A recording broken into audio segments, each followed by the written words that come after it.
பாபு முருகவேல் இதுல அரசமைப்பை மீறுகிறார், சபையை அவமதிக்கிறார் அப்படின்ற ஒன்று.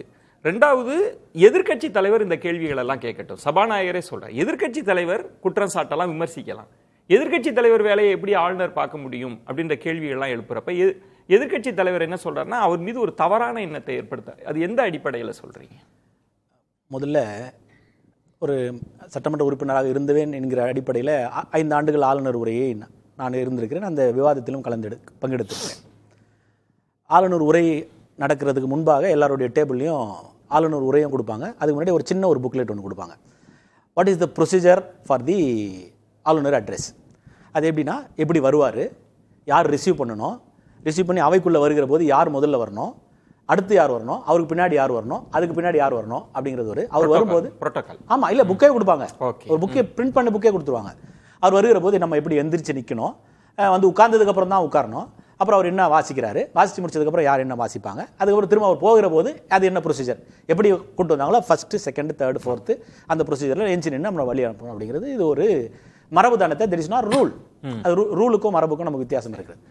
மரபு என்கிற வருகிற போது காலங்காலமாக சொல்கிற போது தம்பி பிரசன்னா சொன்னது போல மரபு காலங்காலமாக பல மரபுகள் நாம் பின்பற்றி வருகிறோம். குறிப்பாக மரபு எப்படி சொன்னா, ரூல் என்ன சொல்லுதுன்னா, சபாநாயகர் வருகிற போது எல்லாரும் எந்திரிச்சு நிற்கணும். இருக்கிற முதலமைச்சர் உட்பட அனைத்து உறுப்பினர்களும் எழுந்து நின்று அவருக்கு மரியாதை செலுத்த வேண்டும். மாறாக முதலமைச்சர் வருகிற போது எழுந்து நிற்கணும் ரூல் சொல்லலை, ஆனால் மரபு. அதை நாம் பின்பற்றவும் செய்யலாம், பின்பற்றாமையும் போகலாம். அது இருக்கிற அந்தந்த உறுப்பினர்களுடைய உரிமை, சட்டம் சொல்லலை. இதுதான் சட்டமன்றத்தினுடைய அவையினுடைய நடவடிக்கைகளாக இருந்து கொண்டிருக்கிறது. சபாநாயகர் என்ன சொல்றாருன்னா, இவர் இந்த மாதிரி பேசவே முடியாது, அவைக்கும் இவருக்கும் சம்பந்தம் இல்லை, இவர் இந்த மாதிரிலாம் பேச முடியாது அப்படின்னு சொல்லி சபாநாயகர் சொல்றாரு. ஆனால் என்ன சொல்றதுன்னா, அதே கான்ஸ்டியூஷன் சாப்டர் 3 செக்ஷன் 168 என்ன சொல்லுது, constitution of legislation is in states for every state there shall be a legislator will shall consist of the governor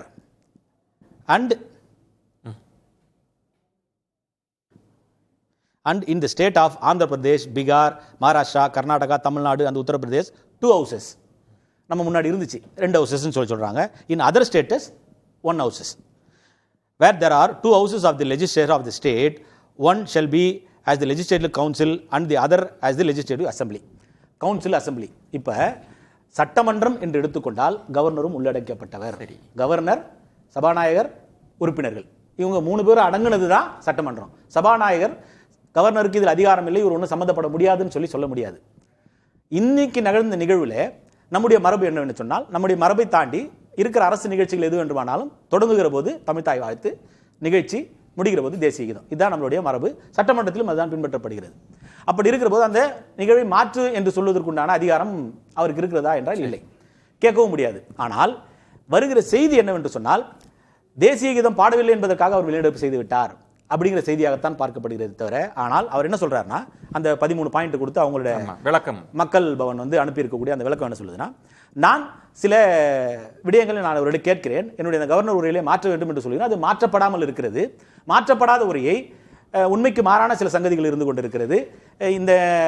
இந்த ஆண்டு எப்படி தொடங்க வேண்டும் என்று, இந்த கவர்னர் உரையில் எப்படி நிகழ்ச்சி வர வேண்டும், என்னென்ன விடயங்கள் எல்லாம் பேச வேண்டும் என்று நான் திருத்தி கொடுத்தோன்னா அதெல்லாம் இல்லை, அதனால் நான் அதை படுக்க முடியாது என்று மறுத்துட்டு வெளியே போறார். இப்ப தமிழ்நாட்டை பொறுத்தவரையில தமிழ் மொழி தெரியாத ஆளுநர் இங்க வருகிற போது அது முதலில் ஆங்கிலத்தில் படி, இது கிடையாது. ஆக்சுவலி இப்ப மகாராஷ்டிரால போனீங்கன்னா அவர் இந்திய தெரியும், டைரக்டா வருவாங்க, இந்தியில ஆளுநர். இதுல நீ சொன்ன மாதிரி மரபுன்றது இருக்கு. இப்ப நம்ம தேசிய கீதம், தமிழ் தாய் வாழ்த்து, இதை கூட முன்பு பேசியிருக்கோம். நம்ம அதை கூட எதிர்கட்சி தலைவர் கூட அதை கடந்து போயிட்டு, ஆளுநர் என்ன சொல்றாங்கன்னா, இதெல்லாம் நீங்க பேசுங்க, இதை நீங்க ஏன் குறிப்பிடாம விட்டுட்டீங்க, அங்கதான் சிக்கல் வருது. இப்போ ஒரு உதாரணத்துக்கு, இப்போ அதிமுக ஆட்சியில் இப்போ ஸ்டெர்லைட் ஆட்சி, துப்பாக்கி சூடு அப்படின்னா நீங்க இதையும் சேர்த்துருக்கணும் ஆளுநர் சொல்றாரு. ஆமா, அப்படி அது சரியா பண்ண முடியாதுதான். அதுதானே அதை கேட்க முடியாது. ஆனா அவர் வெளிநடப்பு பண்ணதுக்கு உண்டான காரணம் நான் சொல்றேன். நான் இப்போ கேட்டது சரியா தப்பானே நான் சொல்லல. நான் ஆளுநர் அரசாங்கம் கொடுக்கக்கூடிய அந்த உரையை வாசிக்க வேண்டும்ன்றதுதான் மரபு. ஆனால் நீங்க இதை திருத்தி கொடுங்கன்னு சொல்லி நான் சொல்றேன். கடந்த ஆண்டும் இதைத்தான் செய்தேன். ஆனால் கடந்த ஆண்டு திருத்தி விட்டேன் என்று வந்ததுக்கு பிறகு அங்க நான் படிக்கிற போது வேறு வேறு விடயங்கள் அது இருந்தது. அதனால நான் பாதியில படிக்காம நான் வெளியே போயிட்டேன். இந்த முறை முதல்ல நான் பார்த்துட்டேன். பார்த்தது போது நான் சொன்ன விஷயங்கள்லாம் அதுல இல்ல, அதனால நான் படிக்காம போயிட்டேன். நீங்க சொல்ற நுணுக்கமான இடம் கன்சல்டேஷன் ப்ராசஸ்ல என் கருத்து ஏற்றுக்கொள்ளப்படலன்ற இடத்துக்கு ஏற்றுக்கொள்ளப்படல, அதனால நான் படிக்கலன்றாரு. ஓகே. நான் சொன்ன கருத்துக்கள் அதுல இல்ல, அதனால நான் இதை படிக்க மாட்டேன், நான் படிக்க வேண்டிய அவசியம் எனக்கு இல்லை அப்படின்னு சொல்லி போறேன். ஆனால் அரசாங்கம் கொடுக்கக்கூடியதைத்தான் படிக்க வேண்டும், அரசாங்கம் என்ன சொல்கிறதோ அதைத்தான் நாங்க சட்டமன்றத்துக்குள்ள பேச வேண்டும் என்பது இருக்கக்கூடிய மரபு, கான்ஸ்டிடியூஷன் அதான் சொல்லுது. ஆனால் நான் இதை மாத்த சொன்னேன், அதை மாத்தல அப்படிங்கிறார். ஏன் மாத்த சொல்ல, என்னென்ன மாத்த சொல்லி இருக்கிறேன், இதுல என்னென்ன தவறுகள் நடந்திருக்கிறது, இந்த அரசாங்கத்தின் மீது என்னென்ன குற்றச்சாட்டுகள் இருக்கிறது, இல்லாத ஒன்றை இருப்பதாக இந்த உரையில இருக்கிறது, நடக்காத ஒன்று நடந்ததாக இந்த உரையில இருக்கிறது, அதெல்லாம் நான் படிக்க முடியாது. ஆனால் என்னுடைய அறிவுக்கு வந்த பிறகு என்னுடைய ஆய்வின் அடிப்படையிலே இதெல்லாம் தவறான கருத்தாக இருக்கிறது.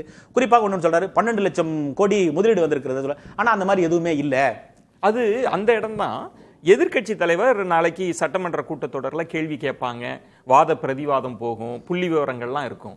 ஆளுநருக்கு எந்த முடிவு, முன்முடிவுக்கு எப்படி வராரு, இது சரியில்லை சட்டம் ஒழுங்குன்னா அவர் ஏதாவது ஒரு பேரலல் கவர்மெண்ட் ரன் பண்ணி அந்த டாக்குமெண்ட்லாம் எடுக்கிறாரா என்ன?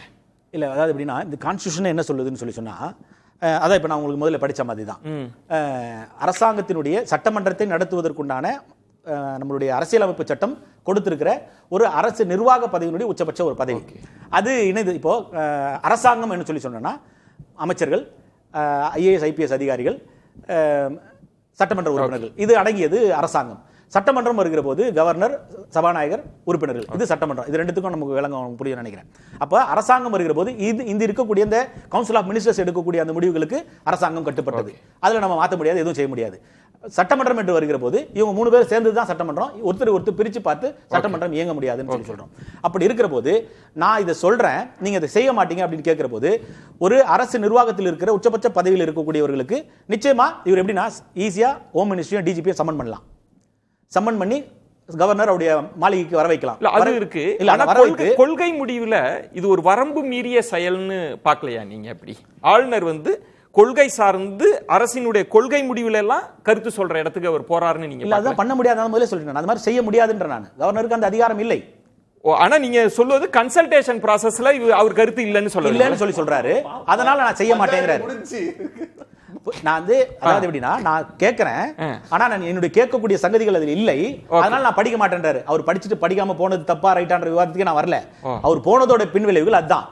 இவங்க என்ன சொல்றாங்க, தேசிய கீதம் பாட மாட்டேன்னு சொன்னார், அதனால வெளியே போயிட்டாரு. அந்த மாதிரி இல்ல.